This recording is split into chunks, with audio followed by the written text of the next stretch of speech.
right. All right, we got 20 minutes today, guys, so let's keep it to one question. We'll get as many in as we can. Start in the front row, batting lead off, 2025 is Dave. Thank you. Ryan, I talked about this at the Big Ten Media Days. Defensive tackle, how you guys just didn't want to go in the portal just for the sake of going in the portal. How do you feel about your depth at D tackle? Yeah, I feel like some guys have stepped up this off season, and we're going to need them to. But a big area for us to focus on coming into preseason is how well the feedback has been coming out of the weight room. You just get a good feel for the strength gains, the gains. With so much of our foundation as a program happens in the weight room. So it's accountability, it's toughness, it's leadership, it's competitiveness. And so all these things get challenged on a day-to-day basis. And, when Mick gives you feedback on guys, stepping up and growing and getting better, that's encouraging. Now we're going to have to go put it on the field. So we won't know till we get out there, but some guys have a different look in their eye and we're going to need them too. Ryan, after what you saw from the quarterbacks, and I know you're going to rewatch all of this stuff, can you just evaluate what you saw from Julian, Lincoln, and Taven after they won? No, I wish I could. It's just a start. We're just getting moving around, and so hard to tell. I do think all three of them look a little bit stronger, a little bit more explosive, moving better, a little bit more command of the huddle. But we'll watch the film and kind of go from there. Day one without pads is kind of hard. So, we'll have a better feel here. Give me about 4 or 5 days and get a better idea. Looked like Edric suffered an injury out there. Is there any update on him? Yeah, no, I haven't talked to the trainers yet, but we'll go from there once we talk to him. Go first row to the left. How was the first day? What'd you think of it out there today? Yeah, I thought there was good energy. I thought we talk a lot about the first play of a game, the first drive of a game, the first play of a drill sets the tone. And we wanted to set the tone as the first practice of the year. It seemed like we had good energy out there. A lot of guys getting a lot of reps. And what we try to do is we try to, especially early on, get as many people, as many reps as possible, especially with a group that hasn't played as much football as this group. So there's no way to supplement experience and reps. So that's what we're trying to do. So we were getting 48 plays during one period by splitting up the work. And that's good because our guys need that. And that's important. As you guys, we've talked about this the last couple of years. Once we get into practice, 4, 5, 6, then we start to get together on one field, but you're just not getting as many reps. So that's why we try to do that and get as many people, as many reps as we can. We'll get on the film. I'm not sure about the execution, but it felt like the effort was there. But one challenge for our team is to learn to practice without pads on. It's really important. Guys have to stay off the ground and take care of each other, but we also have to be competitive. And I say to these guys all the time, you want to be in an NFL camp, then you need to learn to practice without pads on. If you're on the ground in an NFL camp, you're going to find yourself cut really fast because, NFL organizations are investing a lot of money in these guys. Well, it's not much different anymore, in college. So we've got to take care of each other, and that is a big deal. We have to learn to practice well and smart and efficient. And so that's a part of a young team. But I thought the effort was there. Did you guys go into this season? You had this the clip a couple weeks ago talking about the Scotty Scheffler quote on learning how to win and things like that.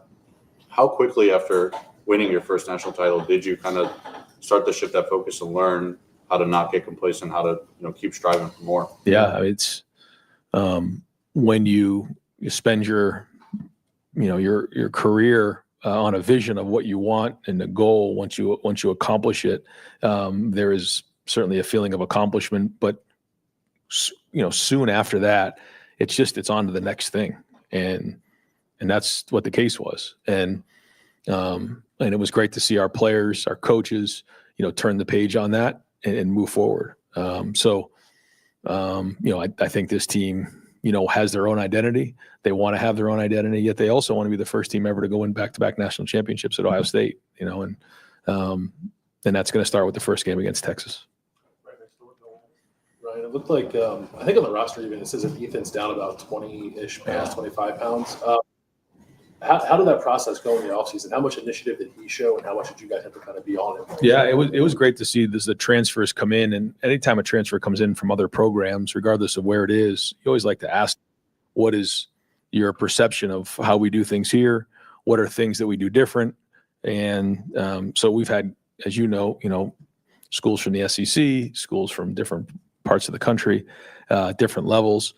And so, when Ethan first came in, he was heavier than he is now. I thought he's done a great job with his body. You can tell just the way he looks, that he's leaned out and he's moving better. He was recognized among a lot of guys were recognized. But when he was recognized last night in one of our champions meetings, I mean, it was significant, the amount of guys that, really supported him. But it was the same way with Max. It was the same way with Bo, and some of the guys who came in who, quickly embraced the culture, because we do things differently here.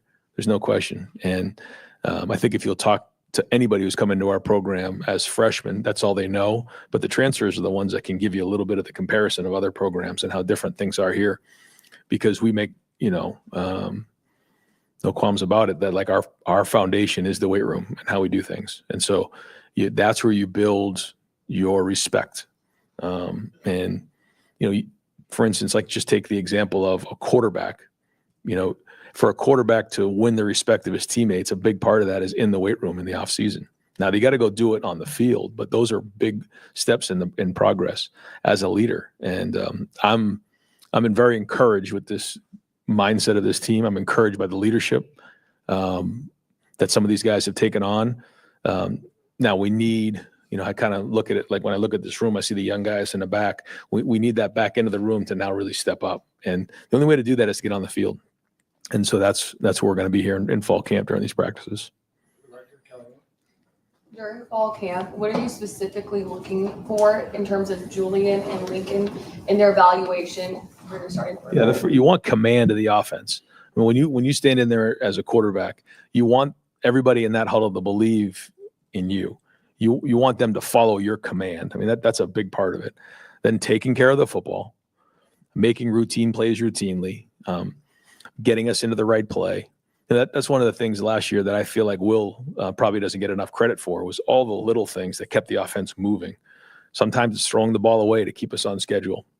And then I say it all the time, ultimately as a quarterback, third zone and 2 minutes is where you make your money. But we have, good pieces around them, and they just need to make routine plays routinely, have command, and make great decisions. And if they can do that and move the team down the field to score touchdowns, then they're going to give us a chance to win.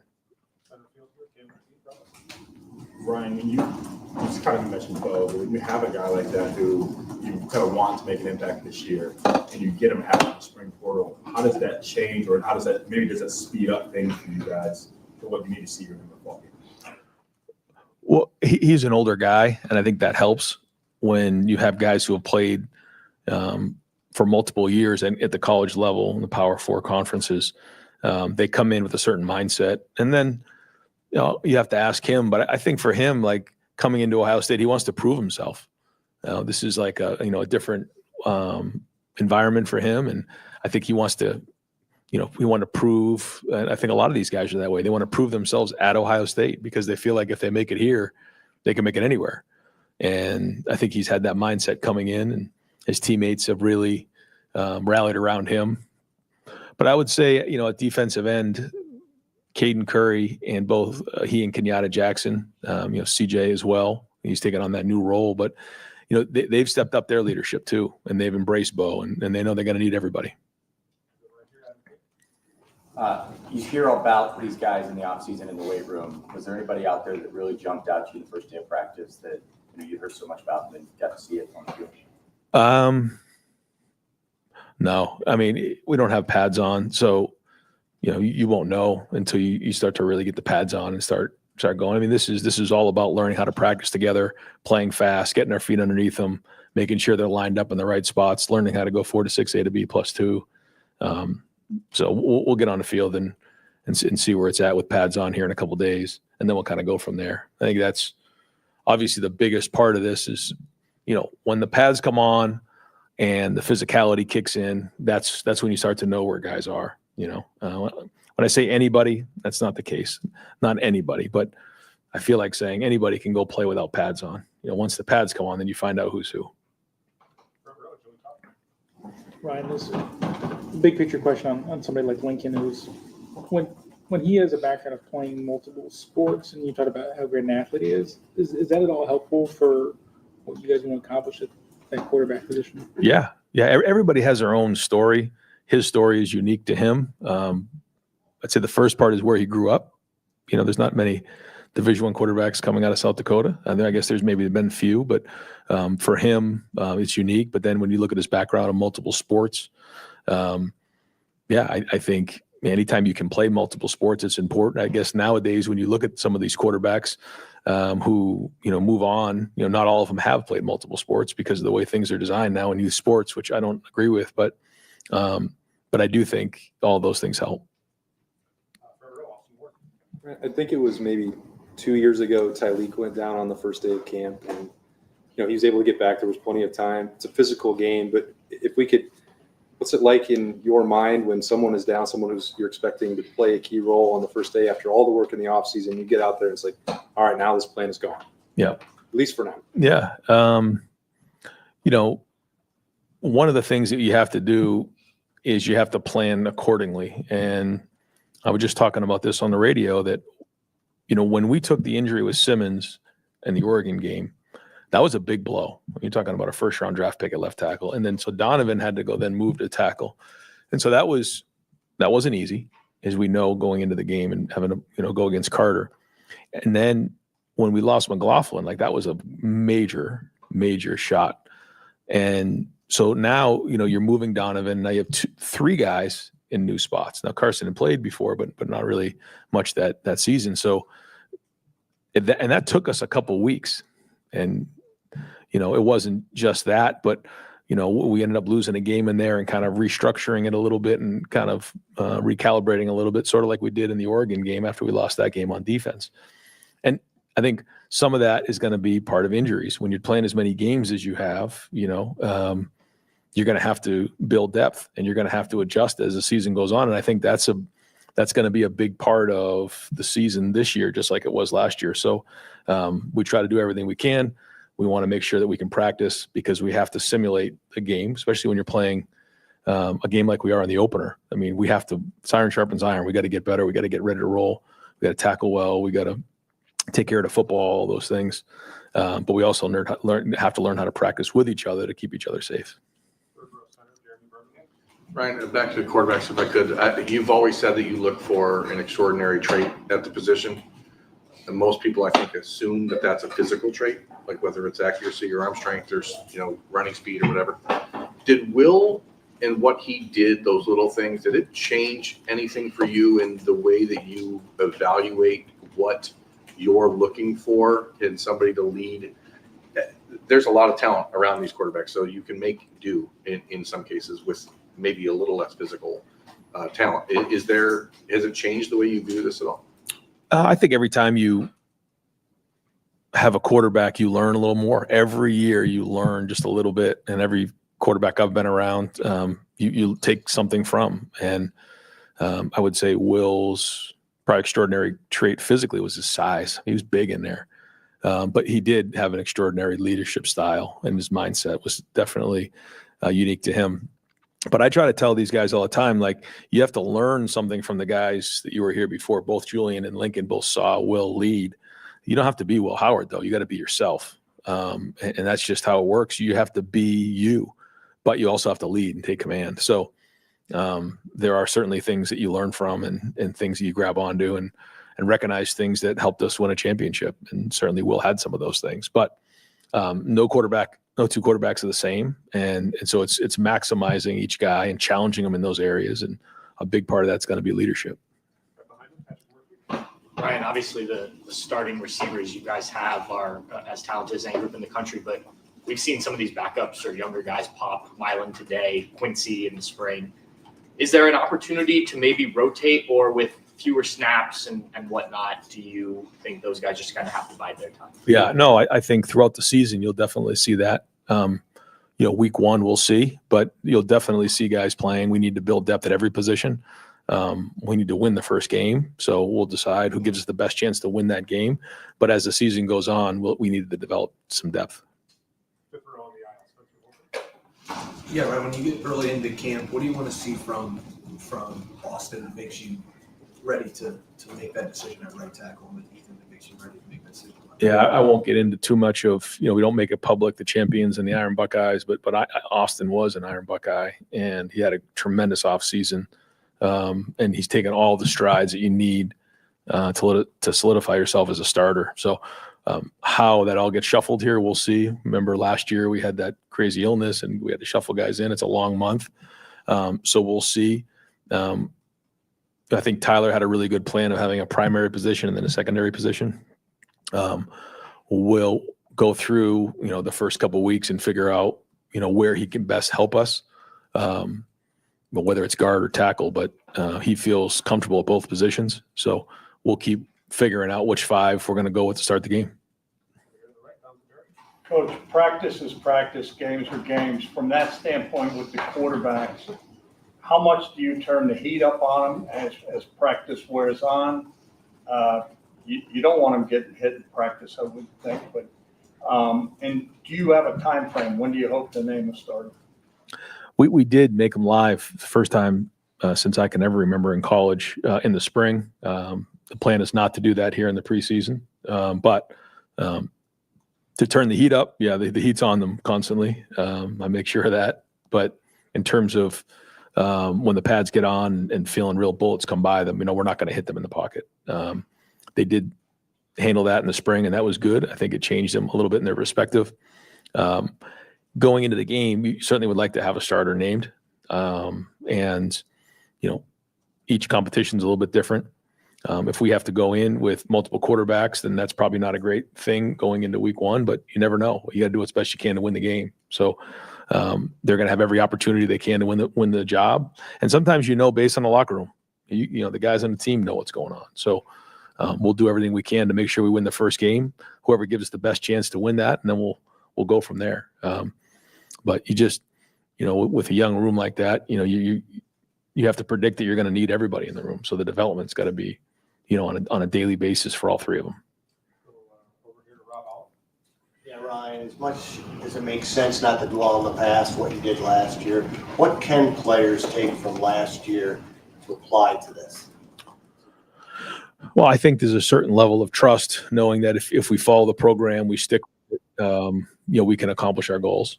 But the leaders who have actually been there and done that before, there's a certain level of confidence knowing that you have done it. And I think the guys in the room can look at some of the guys who played in that environment and say, these guys have actually done it. I know that if I can, support them and do my job, that those guys can lead us to wins and to lead us to our goals.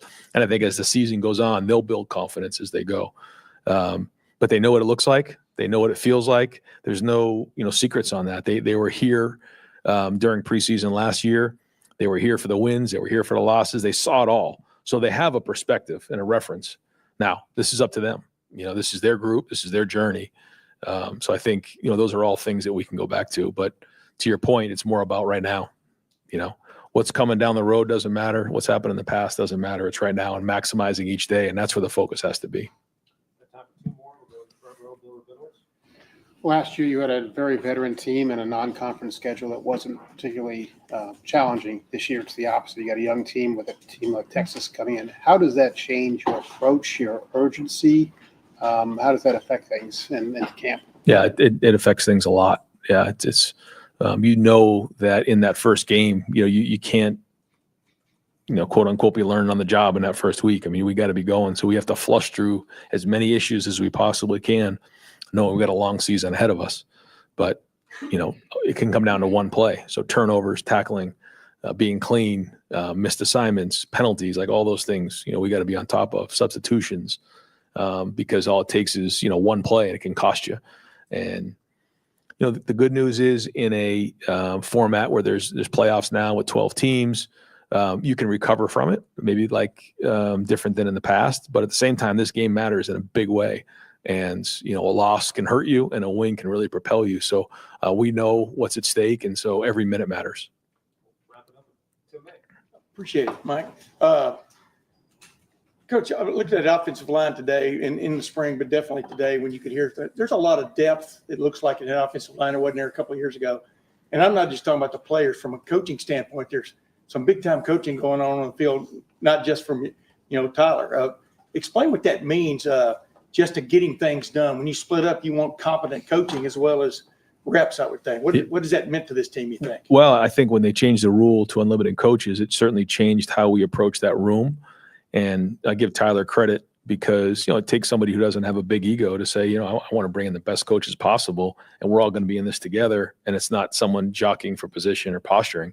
Everyone's in there together. And so, Coach Bowen, Coach Johnson, and Coach Dickey are all saying the same thing. And I think that's important. It's not going to work if guys aren't on the same page.